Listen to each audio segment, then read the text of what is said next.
C'était un titre de Figaro il y a quelques jours, titre inquiétant pour certains, comment les chaînes françaises perdent la bataille cruciale de la télécommande.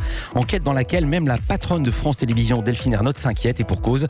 La quasi-totalité des télécommandes des 3,6 millions de télé intelligentes vendues en 2020, ce qu'on appelle les Smart TV, n'ont plus de boutons pour accéder aux chaînes de télé. On peut plus taper 1, 2, 3 ou 4, mais il y a en revanche des boutons pour accéder aux plateformes de streaming, Amazon Prime, Netflix ou Disney+, pour ne citer que ces marques-là. Même les opérateurs s'y mettent, comme Free. Les télécommandes vont-elles disparaître ? Plutôt, les touches des télécommandes vont faire-elles disparaître les chaînes de télé ? Et à terme, la souveraineté culturelle audiovisuelle de la France va-t-elle se noyer là-dedans ? Élément de réponse avec Olivier Kouvarakis. Bonjour. Bonjour Philippe. Vous êtes directeur marketing et partenariat de l'application Molotov, j'y arrive. Vous supervisez notamment la distribution chez Molotov, de Molotov chez les fabricants de télévision et sur les stores d'applications. Alors, Molotov, en gros, on peut dire ce que c'est ? Oui, très rapidement. Donc Molotov a bientôt 5 ans maintenant. C'est une application qui a été fondée par Jean-David Blanc, qui est l'ancien fondateur d'Allociné, et Pierre Lescure, que je pense qu'on n'a plus besoin de présenter. Combien d'utilisateurs ? Alors, on a 16 millions d'utilisateurs enregistrés sur la plateforme aujourd'hui. En France ou dans le monde ? Alors ça, c'est en France, mais effectivement, on est aussi présent dans le monde, dans 5 pays, sur différents continents.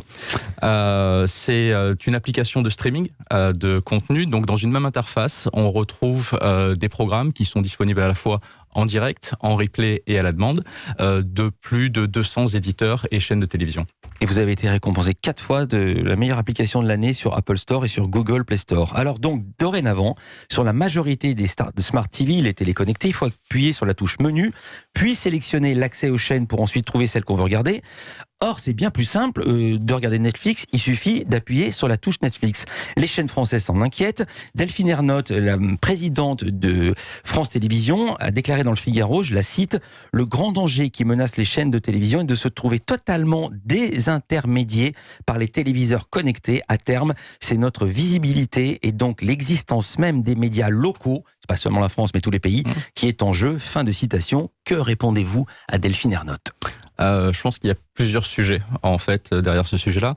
En particulier, est-ce que les boutons de la télécommande vont disparaître ? On les voit disparaître et c'est fort probable qu'ils disparaissent. La question, c'est vraiment, est-ce que c'est grave ?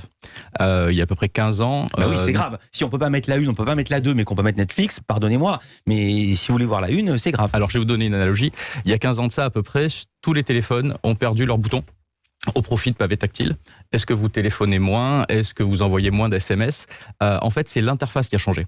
C'est pas l'absence ou la présence de boutons qui change l'usage, c'est le changement d'interface. Donc, ce qui se passe aujourd'hui, c'est effectivement les boutons vont disparaître, mais l'accès, très vraisemblablement et même avec une grande certitude aux chaînes essentielles, lui, ne va pas disparaître. Par contre, il va se faire à travers différentes interfaces. Et c'est la mission même de Molotov, lorsqu'on l'a créé, que de se dire que le bouton qui amenait vers une chaîne linéaire n'était plus adapté à un service qui n'était plus que linéaire. Il y a d'autres contenus, il y a d'autres services. Derrière un seul bouton, aujourd'hui, on essaie de mettre du live, du replay, du start-over, de l'enregistrement. Ça rentre pas. Donc pour faire ça, il faut repenser l'interface. C'est ce qu'on a fait chez Molotov. Et à partir de là, on n'a plus besoin des touches. On a besoin de naviguer et donc on a besoin de pavés tactiles. Pardonnez-moi, ne dites pas que vous n'avez plus besoin des touches, puisque justement Molotov, c'est la raison pour laquelle je souhaitais que vous soyez ici présent à ce micro et je vous remercie d'être venu. Alors, Molotov, des touches digitales. Notamment sur les téléviseur Panasonic a une touche dédiée sur la télécommande. Donc c'est bien que c'est intéressant. Alors on va préciser, là je parlais des touches digitales, puisque je pense que dans l'article auquel vous faites référence, on parle des touches 1, 2, 3, 4, 5, 6, 7, 8, 9, et effectivement on les oppose aux touches que j'appelle de raccourcis. Je vais continuer à filer mon analogie avec le smartphone. Les raccourcis, c'est vos icônes sur votre smartphone aujourd'hui. C'est mon bouton pour aller vers mon univers de service, quel qu'il soit, sur mon téléphone. Ces touches-là, c'est la même chose. Donc la question c'est, est-ce que ces touches vont être mises à disposition aussi des chaînes essentielles.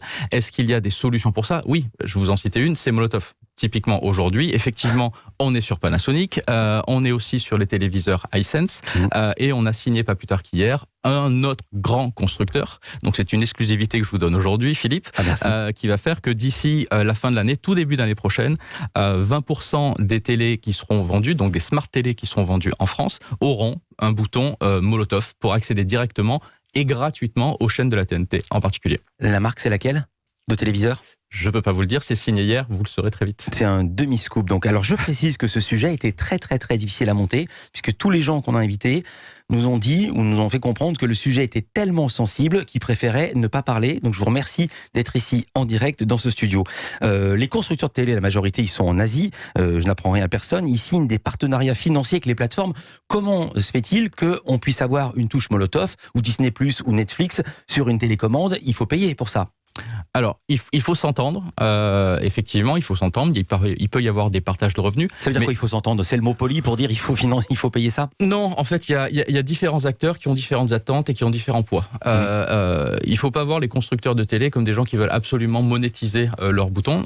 C'est en priorité des fabricants qui veulent développer l'usage sur leurs téléviseurs. Et donc, je ne les vois à aucun moment entraver l'accès aux chaînes de télé essentielles qui représentent aujourd'hui 80% de l'audience. Vous n'avez pas répondu à ma question. Ma question était la suivante. Comment ça se passe? Est-ce qu'il y a des enchères? Comment on fait si on lance une plateforme, un service, pour que LG, pour que Sony, pour que Panasonic mettent le petit bouton sur sa télécommande? Alors je vais vous répondre, ça dépend. Avec certains, ils sont ravis et ils viennent nous voir pour avoir le service parce qu'ils souhaitent justement simplifier l'accès. Ils sentent qu'ils sont un peu à la traîne par rapport à la concurrence. Donc ils veulent justement un service innovant. Ils veulent une nouvelle interface, moderniser l'accès à la télé. Donc ils souhaitent vraiment faire ça. Ils ont compris que le hardware, c'était plus suffisant. Et il fallait proposer un service. Donc ils viennent nous voir. Ils nous demandent. Le hardware, ça veut dire le matériel en dur. Le matériel, exactement.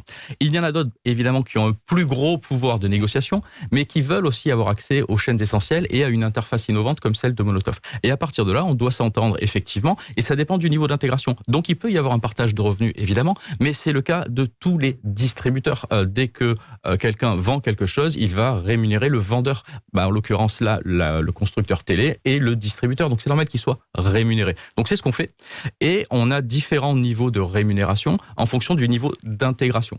On peut être juste visible dans l'interface, mais aussi présent sur un bouton. Et on peut même aller plus loin. Je pourrais vous donner quelques détails d'une intégration très très profonde où on remplace même, Molotov remplace l'interface de la télé complètement. Comment ça se passe concrètement? Réponse avec Olivier Kouvarakis, et on va également entendre des gens de Salto et des gens de France Télévisions qui ne sont pas venus sur ce plateau, mais qui nous ont quand même donné des sons. À tout de suite, Culture Média continue.